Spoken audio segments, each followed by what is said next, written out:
पूरे देश के साथ ही बिहार में भी आज़ादी का अमृत महोत्सव मनाया जा रहा है। आज़ादी की लड़ाई में बिहार का अहम योगदान रहा। बिहार की माटी से आज़ादी की सौंधी खुशबू आज भी आ रही है। यहाँ के कण कण में देशभक्ति का जज्बा आज भी समाया हुआ है। बिहार ऐसे नहीं बिहार है। पौराणिक काल में बुद्ध, महावीर, गुरु गोविंद सिंह से लेकर माता सीता और लवकुश तक को बिहार ने दिया है, जबकि आधुनिक भारत में स्वतंत्रता सेनानी वीर कुंवर सिंह, राजेंद्र बाबू से लेकर कई अन्य स्वतंत्रता सेनानियों ने अंग्रेजों के दांत खट्टे कर दिए थे। ऐसे में आज हम आपको 5 PM के 5 का तड़का में बिहार की 5 ऐसी शख्सियत के बारे में बताएंगे जिन्होंने सूबे में पहली बार इन पदों की कमान संभाली। सबसे पहले बात करते हैं बिहार के प्रथम विधानसभा स्पीकर के बारे में। पिछले दिनों आपने देखा होगा कि अपनी ही सरकार के स्पीकर विजय सिन्हा पर किस कदर मुख्यमंत्री नीतीश कुमार गर्म हो गए थे। तब नीतीश कुमार एनडीए में थे। कहा जाता है कि नीतीश कुमार के एनडीए छोड़ने के पीछे एक बड़ा कारण विजय सिन्हा भी है। लेकिन हम यहाँ बात कर रहे हैं बिहार के पहले स्पीकर के बारे में। तो आपको बता दें कि बिहार के पहले स्पीकर बने थे राम दयालु सिंह। वे मुजफ्फरपुर के रहने वाले थे। मुजफ्फरपुर में उनके नाम पर कॉलेज भी है और चौराहा भी। राम दयालु सिंह बिहार के प्रधानमंत्री बनने वाले थे, लेकिन उन्होंने अपनी जगह श्री बाबू को प्रस्तावित कर दिया। अब आप यह सुनकर चौंक मत जाइएगा कि बिहार में प्रधानमंत्री कहां से आ गया। इस स्टोरी में हम आगे आपको बताएंगे कि बिहार के प्रधानमंत्री के बारे में। यहाँ हम बात कर रहे हैं राम दयालु सिंह की। वे न सिर्फ महान स्वतंत्रता सेनानी थे, बल्कि त्याग, ईमानदारी और सच्ची मित्रता की भी मिसाल थी। शिक्षा प्रेमी रहे राम दयालु सिंह का स्वतंत्रता संग्राम में भी अहम योगदान था और श्री बाबू से उनकी गहरी मित्रता थी। चंपारण सत्याग्रह के दौरान महात्मा गांधी के आह्वान पर उन्होंने अपनी वकालत का प्रतिष्ठित पेशा भी छोड़ दिया और इस वजह से वे महात्मा गांधी से काफी प्रभावित भी थे। अब बात करते हैं बिहार की पहली महिला मुख्यमंत्री की। यह रिकॉर्ड राबड़ी देवी के नाम है। दरअसल बिहार में 1990 से कांग्रेस सत्ता की मेन स्ट्रीम से बाहर हो गई। कांग्रेस के अंतिम मुख्यमंत्री जगन्नाथ मिश्रा हुए। इसके बाद से लगभग 15 वर्षों तक लालू राबड़ी का शासन रहा, जबकि 2005 से नीतीश कुमार सत्ता में आए। 1990 में लालू यादव पहली बार सत्ता में आए थे। पहले टर्म तो वे ठीक ठाक रहे, लेकिन दूसरे टर्म में वे चारा घोटाले की चपेट में आ गए। इसके बाद उन्हें कुर्सी छोड़नी पड़ी। तब लालू यादव ने गहन मंथन करते हुए अपनी पत्नी राबड़ी देवी को मुख्यमंत्री की कुर्सी पर बिठा दिया। इस तरह राबड़ी देवी के रूप में बिहार को पहली मुख्यमंत्री मिली। 25 जुलाई 1997 की वह तारीख थी जब लालू यादव ने इस ऐतिहासिक बदलाव का निर्णय लिया था। वे उस दिन विधानमंडल की बैठक में अकेले पहुंचे थे। उन्होंने वहां मौजूद विधायकों के बीच अपने इस्तीफे की घोषणा कर दी। हालांकि यह बात सबको पता थी कि लालू यादव इस्तीफा देंगे, लेकिन यह नहीं पता था कि उनकी कुर्सी अब राबड़ी संभालेंगी। हालांकि लालू के निर्णय को सबों ने एक सिरे से स्वीकार कर लिया। तब कहा जाता है कि राबड़ी देवी उस समय के सियासी माहौल से काफी घबरा गई थी। इसी घबराहट में वह मुख्यमंत्री पद की शपथ लेने के लिए राजभवन पहुंची तो उस समय राबड़ी देवी घर की चप्पलों में ही थी। उनके नाखूनों की लाल नेल पॉलिश उस समय काफी उखड़ी हुई भी थी। बिहार की पहली मुख्यमंत्री की तरह पहली महिला राज्यपाल के बारे में भी जानकारी लें। इसके लिए मीडिया से लेकर सोशल मीडिया तक को खंगाला गया, लेकिन खंगालने के बाद पता चला कि बिहार में अब तक कोई महिला राज्यपाल नहीं हुई है। ऐसे में अब बिहार के पहले राज्यपाल के बारे में बात करते हैं।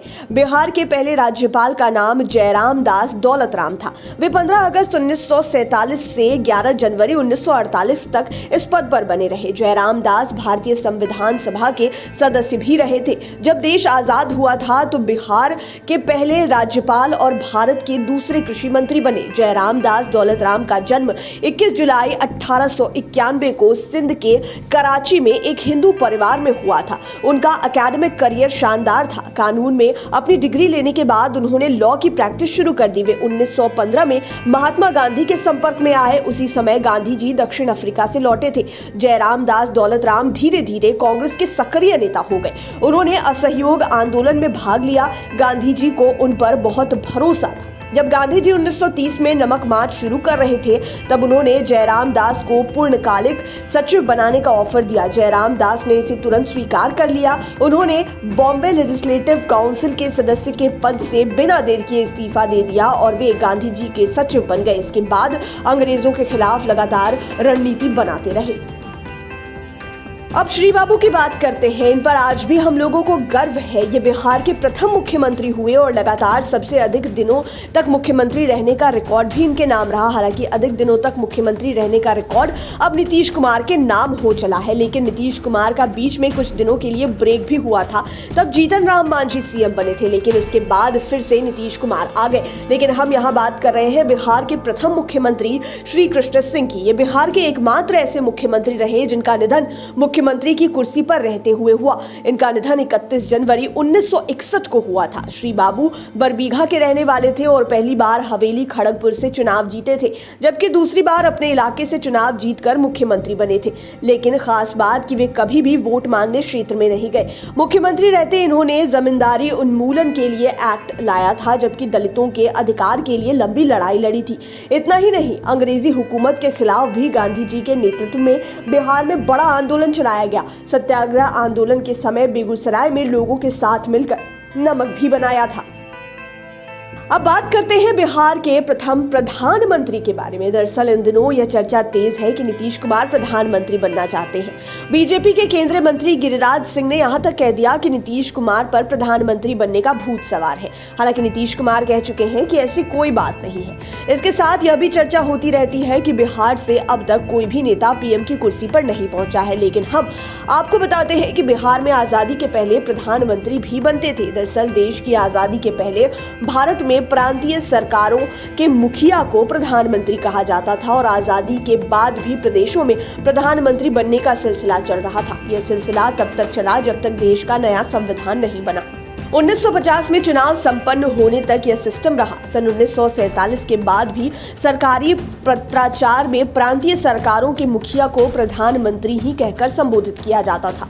इतना ही नहीं, खुद भारत के प्रधानमंत्री पंडित जवाहरलाल नेहरू भी प्रांतीय सरकारों के मुखिया को प्रधानमंत्री कहकर ही संबोधित करते थे।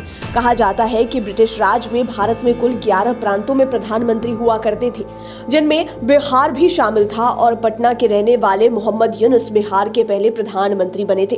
कहा यह भी जाता है कि 1937 में हुए चुनाव के बाद बिहार के किसी भी प्रांत में सबसे पहले प्रधानमंत्री पद की शपथ लेने वाले मोहम्मद यूनुस ही थे। 1 अप्रैल 1937 को मोहम्मद यूनुस ने बिहार के प्रधानमंत्री पद की जिम्मेदारी संभाली थी। उन्होंने यह पद पर 19 जुलाई 1937 तक काम किया। उन्हें कुल 109 दिन तक इस पद पर काम करने का मौका मिला। इसके बाद कांग्रेस के श्री कृष्ण सिंह ने भी इस पद की जिम्मेदारी संभाली। 20 जुलाई 1937 को वे बिहार के प्रधानमंत्री बने। वे 31 अक्टूबर 1939 तक इस पद पर रहे। इस पद पर उनका पहला कार्यकाल 2 साल और 104 दिनों का रहा। आजादी से ठीक पहले 23 मार्च 1946 को भी श्री कृष्ण सिंह ने इस पद की शपथ ली थी। लेकिन 1950 में संविधान बनने के बाद स्थायी रूप से प्रांतों में बनने वाली सरकार के मुखिया को मुख्यमंत्री का पद नाम दिया गया और तब से बिहार में मुख्यमंत्री बनने का सिलसिला शुरू हुआ।